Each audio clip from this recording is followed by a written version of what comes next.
Halo Sobat Invest, jumpa lagi bersama kita podcast DPMPTSP Kaltim. Luar biasa sekali di perjumpaan pagi hari ini kita bersama narasumber luar biasa yaitu Bapak Bupati Penajam Pasir Utara, Bapak Haji Mudiat Nur yang sudah berkenan atas waktunya mengisi dalam podcast DPMPTSP Kaltim. Selamat pagi Bapak Bupati. Pagi, Mas Sehat selalu Bagus, Bapak. sehat. Alhamdulillah. Terima kasih Pak atas waktu Terima kasih. yang diberikan kepada kami dari DPMPTSP Provinsi Kalimantan Timur untuk mengadakan podcast bersama Bapak. Agaknya kegiatannya cukup padat sekali ya Pak ya, Iya, Pak hari ini. iya betul. Karena ini Baik, kan memang apalagi menjelang akhir Ramadan ini kan pasti kita melaksanakan beberapa safari Ramadan lah yang luar biasa biasa jadi Bapak. kebiasaan. Semoga senantiasa diberikan kesehatan dan juga kelancaran Bapak Amin. dalam menjalankan tugas. Amin, amin, Baik. amin. Bapak mohon izin Pak, podcast DPMP TSP Kaltim episode bersama Bapak Bupati Penajam Pasir Utara kali ini mengambil tema investasi dan perizinan strategi Bupati Penajam Pasir Utara. Bapak mohon izin Pak, berkaitan dengan visi Bapak yang kurang lebih baru 20 hari ini ya Pak ya, Bapak dilantik. Ini kami membaca ada visi Bapak yaitu mewujudkan Kabupaten Penajam Pasir Utara yang maju dan sejahtera serta berdaya saing. Seperti apa sih Pak visi ini akan dijalankan ke depannya? Serta mohon izin Bapak, ada misi mengenai mewujudkan iklim investasi di Penajam Pasir Utara ini yang kondusif dan juga maju berkeadilan. Mohon izin Bapak bisa dijelaskan bagaimana visi dan misi di bidang iklim investasi ini ke depannya ini Bapak implementasinya. Jadi memang visi dan misi kita itu kita susun memang karena ada kekhususan lah, khususnya di Kabupaten Penajam Pasir Utara pada saat ini sehubungan dengan dibangunnya IKN yang ada di Kecamatan Sepaku yang masih merupakan bagian daripada Kabupaten Penajam Pasir Utara. Sehingga kita harapkan dengan ada IKN itu Penajam Pasir Utara ini bisa lebih inklusif lah. Artinya bisa lebih reaktif terhadap adanya IKN ini sehingga yang dibutuhkan sekarang dari Penajam Pasir Utara itu adalah bagaimana kita memiliki yang pertama SDM-nya yang unggul. Baik. Yang kedua, bagaimana kita memiliki SDM yang bisa berdamping. Tapi kita juga tidak melupakan bahwa sebagai pemerintahan itu, sebagai sebuah pemerintahan kita harus bersikap adil karena kan sifatnya kan kita ini pemerintah pelayanan. Betul. Pelayanan terhadap masyarakat. Nah, sehingga nanti ke depannya kita Kabupaten Penajam Pasir Utara ini bisa mengimbangi keberadaan IKN yang ada di Kecamatan Sepaku. Kita berharap seperti itu. Apalagi dengan adanya IKN, maka terhadap iklim investasi khususnya, itu dipastikan investasi yang akan masuk di Penajam Pasir Utara pasti akan besar sekali. Karena memang beberapa kawasan memang yang bisa menjadi penyokong berdirinya IKN, itu kemungkinan investasinya pasti akan munculnya di Kabupaten Penajam. Baik. Karena Kabupaten Penajam itu kan posisinya strategis nih. Strategis sekali. Posisinya pertama dia berada di pinggir laut, Selat Makassar. Kemudian kalau Balikpapan kan sudah padat nih. Siapa Pak? Kalau mau ke belakang udah terkena status kawasannya kan kawasan kehutanan Bukit Soeharto. Mau masuk ke Kukar masih terlalu jauh daratannya. Jadi mungkin memang sangat strategis ini yang kita harapkan bagaimana nanti ke depannya investasi itu ke depannya bisa masuk ke Penajam ini jauh lebih besar. Mungkin seperti kalau orang katakanlah biasa sekian persen, kita mungkin lipat-lipat mungkin biasanya seperti itu. Siap Bapak. Berkaitan dengan izin Bapak, seperti Bapak sampaikan tadi ada dampak pengaruh dari Ibu Kota Nusantara ini ya Pak ya. Betul. Dampaknya adalah mungkin iklim investasi Penajam nanti akan seiring juga peningkatan dengan adanya IKN ya Pak ya. Ada izin Pak strategi khusus untuk implementasi khusus di iklim investasi ini Pak di 5 tahun mendatang yang akan Bapak pimpin ini barangkali seperti apa Bapak? Yang pertama paling bagaimana kita bisa menyiapkan layanan, Pak. Paling gampang itu sebetulnya kan bagaimana kita mempermudah atau mempersingkat pelayanan dalam persoalan berinvestasi. Siap. Di Penajam Pasir Utara dalam terutama sekali mungkin di perizinan, kemudian di kemudahan kawan-kawan yang berinvestasi untuk mencari lokasi-lokasi strategis. yang kemudian kemudahan mempersingkat proses birokrasi yang biasanya harus lama kita perpendek. Baik, Nah, itu seperti itu biasanya. baik. Jadi mudah-mudahan kemudian kita juga dalam ini kan kita masih dalam proses penyusunan RT/RW nih. Artinya kita mulai sebelum RT/RW selesai nanti ada detail tata ruang. Jadi Siap. kita sudah bisa pilihkan nih mana kawan-kawan yang pengen berinvestasi di bidang apa, kita tinggal tunjuk ini loh Pak, kawasan mungkin yang kita bisa bangun bersama untuk melakukan investasi yang ada di Kabupaten Penajam Pasir Utara. Baik, siap Bapak.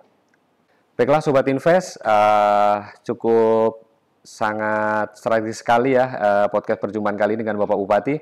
Mohon izin Bapak Bupati berkaitan dengan target investasi Bapak yang telah dirilis oleh dari pusat Kementerian Investasi atau BKPM, Provinsi Kaltim mendapat target nilai sekitar 79,86 triliun Bapak. Khusus untuk di Kabupaten PP Bapak ada 4,5 triliun target investasi di tahun 2025. Ada nggak Pak target atau strategi khusus dari Bapak Bupati untuk 4,5 triliun untuk PPU di 2025 ini Bapak?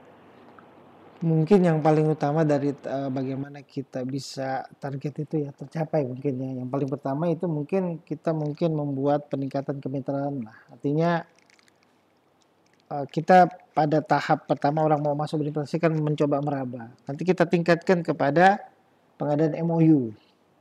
Jadi sehingga ada kepastian orang dalam kita tahu nih siapa nih yang baru investasi. Kita ikat kemudian dengan MOU. Kita berharap dengan ada MOU ini orang yang para investor ini bisa merealisasikannya. Nah, mungkin yang kedua, kemudian yang paling utama adalah bagaimana kita meningkatkan infrastruktur yang ada di Kabupaten Penajam Pasir Utara ini sehingga memudahkan layanan akses terhadap investor yang sedang berinvestasi yang ada di Penajam Pasir Utara ini, baik itu infrastruktur darat maupun sungai ataupun laut. Kemudian yang ketiga, kita memang lagi dalam proses ada yang kita sebut dengan perkembangan kawasan industri Bulu Minung. Nah, kita berharap nanti ke depannya kawasan industri Bulu Minung ini bisa menjadi target terbesar kita lah dalam menyedot investasi atau mendatangkan para investor yang datang. Karena memang kawasan ini luar biasa, yang kita sebut itu kawasannya berada di Teluk Balikpapan ya. Terus kemudian selatnya Selat Makassar yang memungkinkan industri itu bisa berkembang pesat di sana. Siap. Nah, itu kita berharap di situ sudah dibangun industri-industri seperti galangan kapal. Pokoknya secara produk hilirisasi yang bisa kita lakukan di daerah industri Bulu Minung. Kemudian kita juga mungkin akan melakukan promo investasi apa saja nih, kita harus terbuka nih apa sebetulnya bisa dikembangkan dari potensi-potensi yang ada di Penajam Pasir Utara ini. Kemudian kita juga dalam rangka itu juga harus mengendalikan kawan-kawan yang ada di PTSP untuk mengendalikan posisi investasi untuk di bidang yang di penanaman permodalan. Mungkin seperti itu. Siap Pak, luar biasa sekali Pak. Artinya kawasan Bulu Minung ini sedang strategi sekali ya Pak ya Strategi untuk sekali. di 2025 ini semoga bisa 4,5 triliun atau lebih ya Pak ya. Atau lebih lah, luar target kita biasa. sih lebih. Siap Pak. Karena memang sampai sekarang itu sudah banyak investor yang melakukan presentasi di kami untuk melakukan rencana mau menanamkan investasinya di kawasan industri tersebut di luar kawasan-kawasan yang lain. Siap Bapak. Mohon izin Bapak Bupati, selain kawasan Bulu Minung Pak, apakah ada strategi lain Pak terkait dengan kebijakan yang telah dilaksanakan atau sedang disusun Bapak untuk strategi mengejar 4,5 triliun ini Pak? Sebetulnya kan industri itu atau investor itu akan masuk kalau misalnya kan infrastruktur itu memadai. Nah, yang tadi kan kalau bahasa kemudahan perizinan apa dan segala itu kan udah menjadi bahasan umum lah. Cuman namanya kita ini kan termasuk Kabupaten Pemekaran yang ke-9 lah kalau dari ke-10. Ya kita artinya memang perkembangan infrastrukturnya agak berjalan belum sebesar dengan kabupaten atau kota yang sudah lama berdiri. Makanya kami di sini mencoba, Pak, bagaimana infrastruktur itu kemudian bisa menunjang investasi atau investor yang akan masuk ke Penajam Pasir Utara, itu yang paling utama. Kemudian juga kita juga melakukan yang tadi saya bilang tadi, kita melakukan promosi. Ini kami ini Kabupaten Penajam Pasir Utara ini sedang ada IKN nih. Baik. Artinya siapa yang mau masuk ini kesempatan besar nih kepada investor untuk berlakukan investasi ke Kabupaten Penajam Pasir Utara. Baik, Bapak. Terima kasih Bapak berkaitan dengan capaian realisasi. Semoga Kabupaten PPU bisa lebih dari 4,5 triliun di tahun 2025 ini Bapak. Amin. Terima kasih Bapak. Baik Pak Bupati, mohon izin Bapak berkaitan dengan pelayanan perizinan di Kabupaten Penajam Pasir Utara. Izin Bapak, secara keseluruhan Pak, menurut beberapa temuan ada di beberapa kabupaten termasuk di PPU Bapak berkaitan dengan pelayanan investasi untuk investor adalah terkait dengan pelayanan perizinan Bapak. Bagaimana Bapak melihat perkembangan pelayanan perizinan khususnya di Kabupaten Penajam Pasir Utara ini Bapak? Memang kalau kita melihat perkembangan pelayanan terhadap perizinan pastinya kita mengikutilah apa yang menjadi suatu keharusan. Makanya kemudian dalam hal ini kita juga pernah mengeluarkan Perbup 51 tentang standar pelayanan perizinan. Berusaha berbasis resiko, perizinan berusaha, perizinan non berusaha, dan non perizinan. Yang kemudian juga ada Perbup nomor 53. Nah, Perbup 53 tahun 2020 tentang pemberian insentif dan kemudahan investasi di daerah. Jadi kita berharap dengan adanya bonus-bonus ini para investor itu tertarik untuk kemudian berinvestasi yang ada di Kabupaten Penajam Pasir Utara ini. Terus yang ketiga, kawan-kawan di perizinan khususnya itu telah melakukan SOP lah. Yang selama ini sudah melakukan modernisasi lah terhadap SOP sehingga perizinan itu bisa jauh lebih mudah. Jadi hanya bisa dipantau, kita bisa memantau dari PTSP saja sudah cukup karena kita sudah melakukan digitalisasi yang kemudian sudah terhubung dengan SKPD terkait.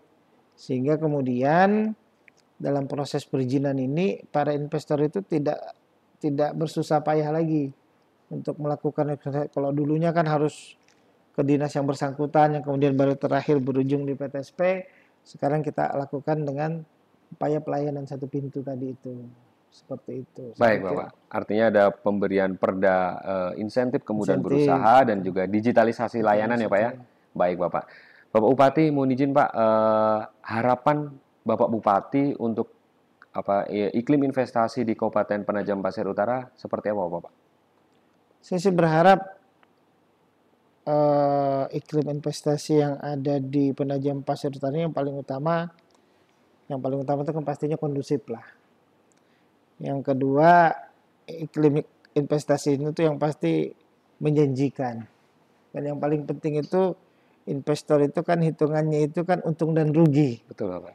Jadi ketika berbicara investasi pasti berbicaranya untung dan rugi, berbeda dengan pemerintah kan sifatnya kan pelayanan. Baik. Oleh sebab itu kita juga mendukung investor yang kemudian melakukan investasi di Kabupaten Penajam Pasir Utara ini supaya mereka bisa mendapat kemudahan yang tadi yang utama, yang kemudian kenyamanan. Karena memang yang menjadi problem terbesar itu di sebuah daerah itu adalah sebuah kenyamanan. Kan persoalan-persoalan sosial ini kan selalu menjadi persoalan klasik lah dalam seorang investor itu melakukan investasi. Memang ada di beberapa kejadian yang ada di Penajam ini, tapi alhamdulillah kita bisa selesaikan semua. Makanya kami pemerintah Kabupaten Penajam Pasir Utara mendukung penuh. Biasanya kita dengan melakukan support untuk melakukan penyelesaian terhadap persoalan-persoalan yang menjadi masalah investasi yang ada di Kabupaten Penajam Pasir Utara. Baik Bapak. Baik Bapak Bupati, di perjumpaan akhir di podcast kali ini, mohon izin pesan Bapak untuk para investor yang akan melakukan investasi di Kabupaten Penajam Pasir Utara, seperti apa Bapak? Artinya seperti ini, kita tidak akan mencapai tujuan pembangunan dari peningkatan investasi itu apabila para stakeholder terkait, khususnya pemerintah, pengusaha, masyarakatnya, itu bisa berkolaborasi dengan baik. Jadi sebagaimana makna filosofis dari berkolaborasi adalah bukan hanya tentang kerjasama, tapi juga tentang nilai saling menghargai dalam mencapai tujuan bersama. Dan kita berharap bahwa para investor nantinya yang masuk atau berinvestasi ke Penajam Pasir Utara ini merasa nyaman. Tapi selain merasa nyaman, juga bisa memberikan nilai balik, baik itu terhadap pemerintah ataupun masyarakat sekitarnya. Mungkin Baik, seperti Bapak. Siap, Pak. Izin, Pak, pesan terakhir untuk para investor, Pak, yang dari luar Kalimantan Timur ataupun dari dalam lokal, Bapak. Mohon izin. Pada seluruh para investor, baik itu dari luar maupun dalam, ayo kita ramai-ramai berinvestasi di Kabupaten Penajam Pasir Utara. Insya Allah kami pemerintah Kabupaten Penajam Pasir Utara akan mendukung penuh, terutama sekali dengan memberikan pelayanan, memberikan kemudahan, dan memberikan kenyamanan terhadap para investor yang melakukan investasi yang akan di Kabupaten Penajam Pasir Utara. Tentunya kita dengan memberikan bonus-bonus lah tadi seperti yang Perda nomor 53 tentang pemberian insentif, saya harap ini bisa menjadi pemicu kawan-kawan para investor untuk kemudian berinvestasi di Kabupaten Penajam Pasir Utara. Terima kasih Bapak Bupati, Sama-sama. Bapak Haji Mudiat Nur Eshud. Semoga 4,5 triliun target investasi untuk PPU lebih dari itu, Bapak. Insya Allah pasti Terima lebih. kasih, Bapak. Terima kasih. Terima kasih, Bapak. Terima Sehat kasih selalu, banyak. diberikan kelancaran, Terima kasih. Bapak. Terima kasih. Baiklah Sobat Invest, sampai di akhir perjumpaan podcast DPMPT SP Kaltim bersama Bapak Bupati Penajam Pasir Utara, Bapak Haji Mudiat Nur Eshud. Sampai jumpa di perjumpaan podcast berikutnya. Salam investasi.